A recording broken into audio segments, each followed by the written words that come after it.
السلام علیکم ورحمت الله وبرکاتو. هیله ده چې ټول به روغ جوړ او د صحت جامې پر تن ولرئ. دا دی زه فواد منګل له اف ام کلیک یوټیوب چینل څخه له یوې نوې او تازه ویډیو سره ستاسو په چوپړ کې حاضر یم. په دې ویډیو کې زه تاسو ته درښایم چې څنګه کولی شو د ډیش د انتن سیګنال د موبایل په واسطه پیدا کړو.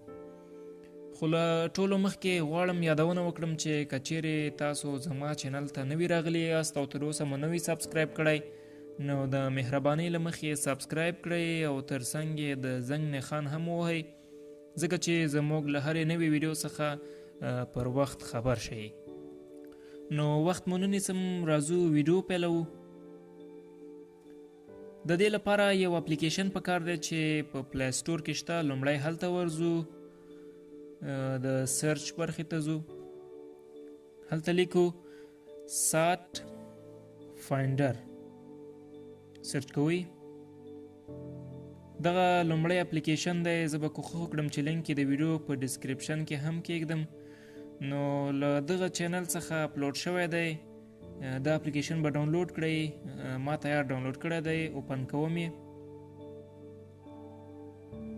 د موقعیت د لاسرسي اجازه ورکوم. دلته به تر ټولو د مخه هغه سټلایټ چې په ریسیور کې مو انتخاب کړی دی پیدا کړئ. مثلا ما یاست انتخاب کړی دی، زه پیدا کوم. دا دی. اوس نو د موبایل د ډیش برابري کېږدئ او درجه یې پیدا کړئ. ایزیموډ د دیش افقي درجه ښیي چې باید له قطب نما سره یو شان شي.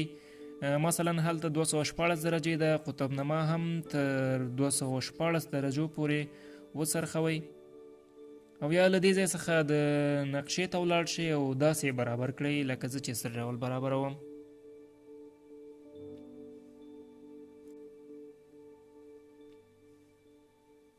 الیویشن د ډیش عمودي درجه ښیي. د پیدا کولو لپاره یې مینو ته ولاړ شئ او شو ای آر ووهئ. وروسته موبایل په LMB باندې کیږدئ او تر دې حده یې تاو کړئ چې دا سره کرښه منځ ته راشي او شنه شي.